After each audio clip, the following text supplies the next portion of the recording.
है दुबे जी। वो कह रहे हैं मुद्दे खत्म हो गए हैं, हम तो अपने काम के भरोसे जाएंगे 24 के चुनाव में। और चक्र हटाकर हाथ क्यों लगाया था, इसका भी उन्होंने तिरंगे को लेकर सवाल पूछा है, क्योंकि तिरंगा पहले कांग्रेस पार्टी का झंडा हुआ करता था। उस पर भी जवाब दें आप। इनके काम और कारनामे भी बताता हूं। मेरे साथी हिरण्यकश्यपु और रावण भी कमल के फूल से भगवान की पूजा अर्चना किया करता था, मगर खुद की शक्ति वर्धन के लिए और समाज का दमन करने के लिए। तो वो न सनातन के समय सहा गया, न आज सहा जाएगा। जब भी छुपा कर पहली बार G20 किया अभय जी, वो बहुत भारी पड़ा है चित्रा जी। इन्होंने छुपा कर, संजय जी उनकी बात हो जाए, दोनों लोग बोलेंगे समझ में नहीं आएगा। प्लीज संजय जी, अभय दुबे जी की बात हो जाए, उसके बाद आप बोलिएगा प्लीज। एक इन्होंने छुपा कर नोटबंदी का निर्णय लिया, देश पर कहर ढा दिया।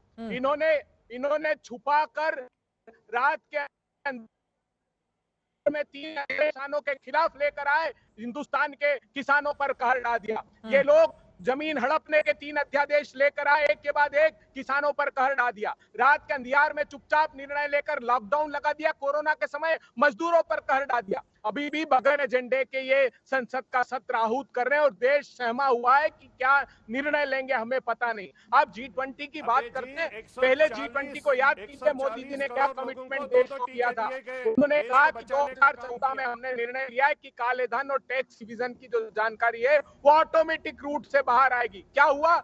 छुपा लिया आपने। उस चांगचुंग लिंग चीनी नागरिक था जो विनोद अडानी का साथी निकला, जिन लोगों ने स्टॉक मैनिपुलेशन मिलकर किया, उसको बचाने का काम आप लोग करते हैं। बताइए ना, क्या काले धन पर आपने कार्रवाई की? 99% तक हेयर कट देकर 8-8 हजार करोड़ की कंपनियों को 300-300 करोड़ में सेटल कर रहे हैं। काले धन का अंबार लग गया। अभी 13,000 करोड़ रुपए का जल जीवन मिशन आज के मुद्दे पर ही रह लेते हैं। सामने आया, क्या कार्रवाई बताइए ना।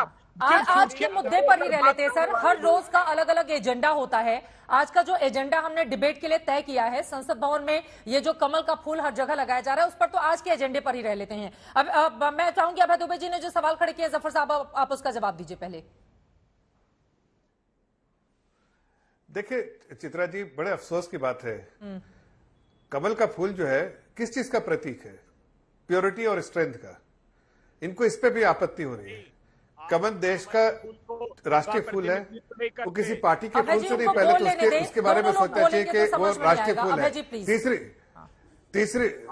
तीसरी बात, अभी बार बार ये जो अभय दुबे जी सनातनी धर्म के बारे में बात कर रहे हैं। अरे ये खोखले जो है, अपने जो इरादे जो है हम लोग के सामने मत रखिए।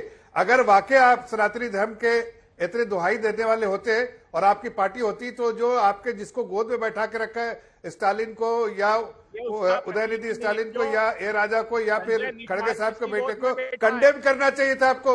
आपने एक बार भी कंडेम किया? क्या आपने कोई कंडेम नहीं किया। आप अगर वाकई सनातनी है तो उनको उठा के फेंक दीजिए। आप उनको उठा के फेंक दीजिए सनातनी। तो आपने तो ऐसा कुछ किया नहीं, और यहाँ क्या झूठे खोखले भाषण दे रहे हैं आप।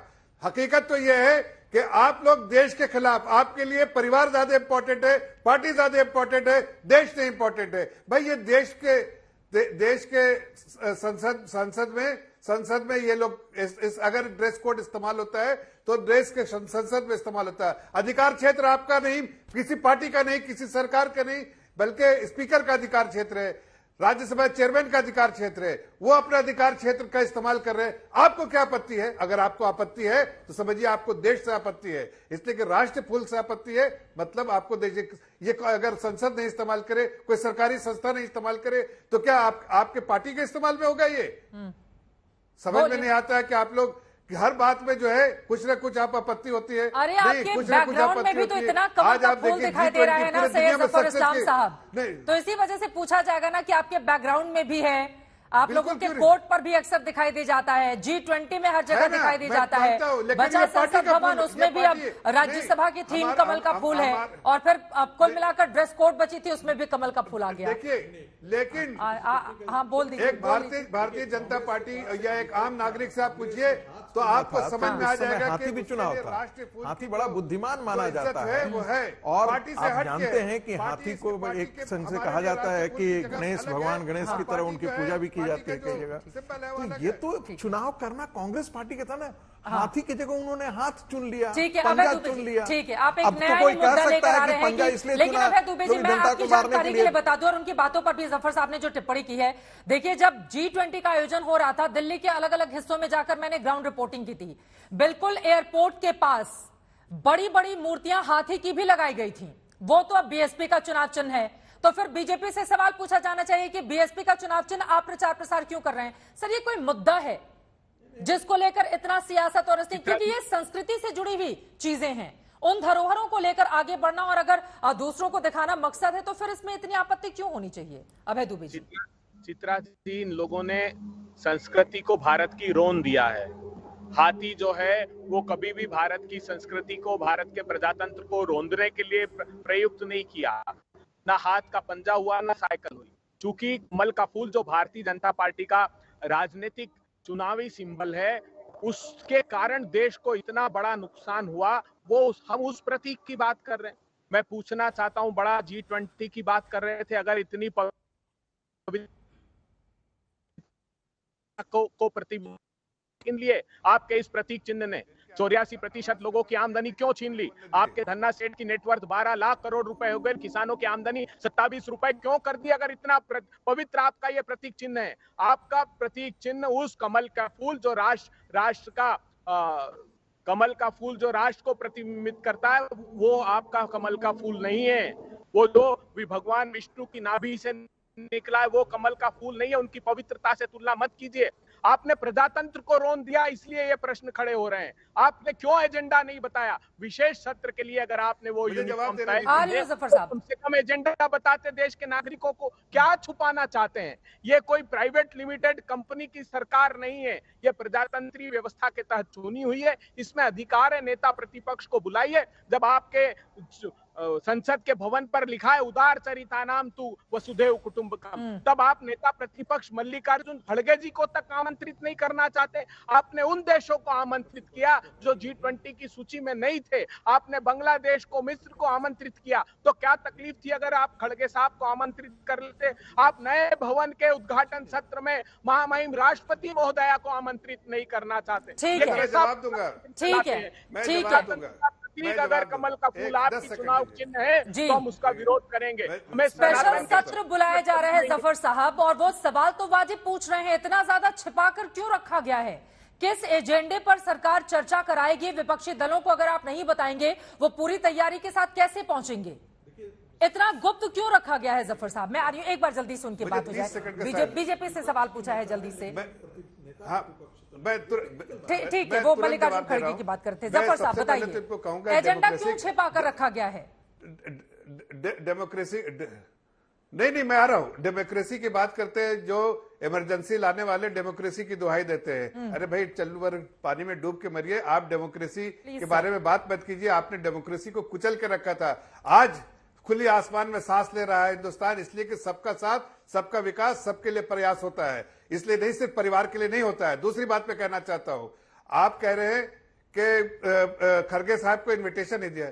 खड़गे साहब को इन्विटेशन मतलब देश को आप नीचा दिखाने वाला काम करते। आप वहां पर भी नहीं जाते। आपके मुख्यमंत्रियों को इन्विटेशन दिया गया, क्या क्या उन्होंने नहीं आए। वहां सीट, जिस तरह से 15 अगस्त में सीट खाली थी, वो उस तरह से चाहते थे आप 15 अगस्त में सीट खाली दिया जाए, रखा जाए।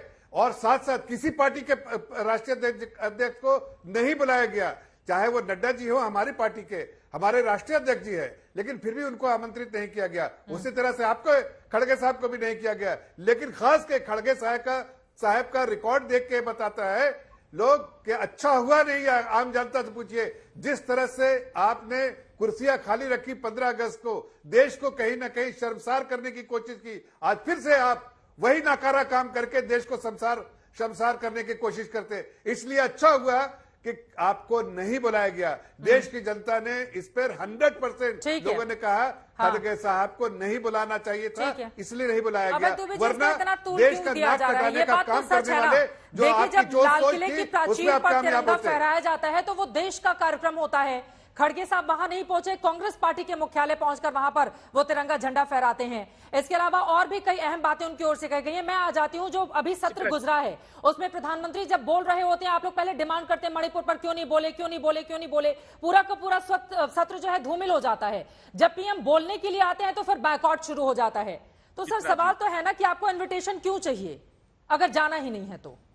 चित्रा जी, 80 दिन तक प्रधानमंत्री जी ने मणिपुर पर मुंह नहीं खोला। हाँ। सदन में आए, हमको अविश्वास का प्रस्ताव भारी मन से लाना पड़ा। कब बोले प्रधानमंत्री जी? जब हमने वॉकआउट करने का निर्णय लिया, तब सहम गए। उनको लगा कि पूरे राष्ट्र में बदनामी हो जाएगी, तब मणिपुर पर बोलना प्रारंभ किया। मैं ये कहना चाहता हूं कि जब ये स्टालिन से सवाल पूछते हैं सनातन के संदर्भ में, तो क्या एक बार इन्होंने संजय निषाद से सवाल पूछा जब उन्होंने मेरे भगवान प्रभु श्री राम और उनके परिवार पर इतनी बड़ी आपत्तिजनक बात की? भगवान दशरथ और भगवान राम के संबंधों के प्रति इतना घृणित बात की? क्या जितन राम मांझी से पूछा जिन्होंने भगवान राम के खिलाफ बोला?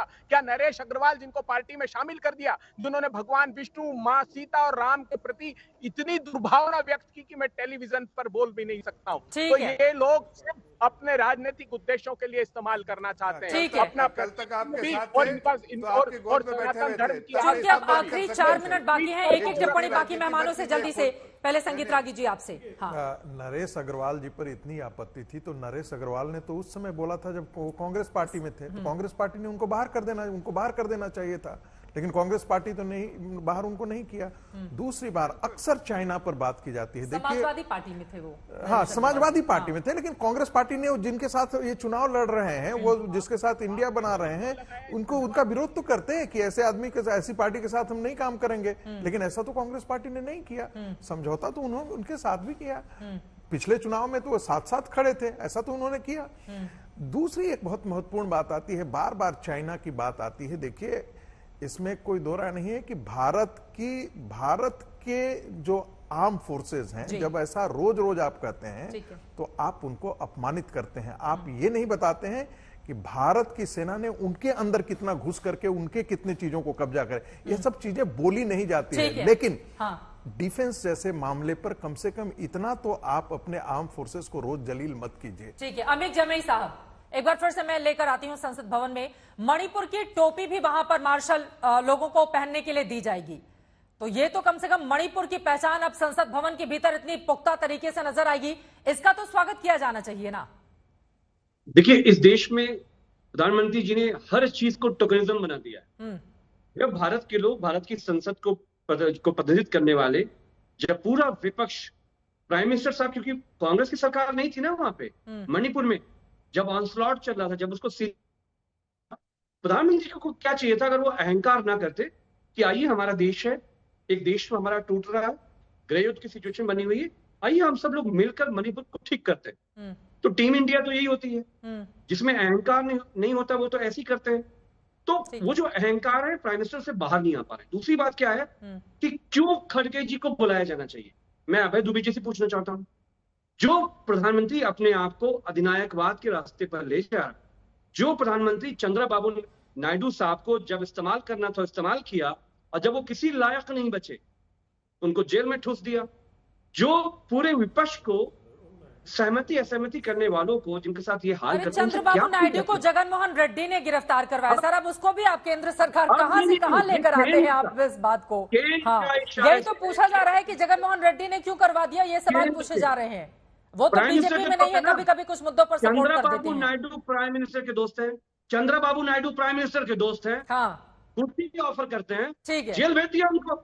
तो मेरा अरे राज्य सरकार ने उनको गिरफ्तार करवाया है। अजय शुक्ला जी, जल्दी से आपकी टिप्पणी। हाँ, जल्दी से। हाँ, अब इन्होंने दक्षिण की बात कर दी। आप भी पिंक कलर में है, मैंने भी पहन के रखा हुआ है, टीआरएस का ये रंग है, तो अब रंगों पर भी सियासत, प्रतीक चिन्हों पर भी सियासत, कहां पर जाकर थमेगा ये? सर, वक्त इतना ही है, जल्दी जल्दी एक एक लाइन में। अजय शुक्ला जी, देखिए सियासत की बात नहीं है, बात मुद्दे की है। मुद्दा ये है कि लोकतंत्र की बात होती, आप जो भी चर्चा कराने जा रहे हैं सदन में, विशेष सत्र में, आज तक का इतिहास रहा है, पहले उसे बताया जाता रहा है, आपने वो नहीं बताया, आपने संवैधानिक परंपराओं को तोड़ा, और उसके बाद में जिन्हें आप कहते हैं कि सनातन या राष्ट्रीय चिन्हों को लेकर के उनका इस्तेमाल आप राजनीतिक तौर पे करते हैं। और जिस तरीके से वो कह रहे थे कि कांग्रेस ने अपने झंडे में पंजा कर लिया। तो कांग्रेस का झंडा पहले होता था तिरंगा, ना कि राष्ट्रीय झंडा तो बाद में बना है। इसलिए सारी बातों को समझने की जरूरत है कि देश की आजादी के लिए वो झंडा बना था, तो उससे आप तुलना अभी हाल ही में मोहन भागवत जी ने बयान दिया था, जब उनसे पूछा गया था कि तिरंगे को लेकर आप लोगों का अलग रुख क्यों था,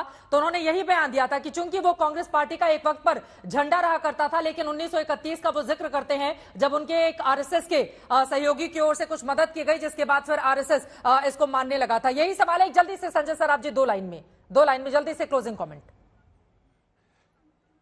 चित्रा जी, मैं अभय दुबे साहब से कहना चाहता हूं, क्या वो हकीकत में सनातन धर्म को मानते हैं? इन्होंने तो एजेंडा पास किया है, सोनिया जी ने, केजरीवाल ने, राहुल बाबा ने एजेंडा पास किया है बॉम्बे में कि हमें सनातन धर्म को खत्म करना है,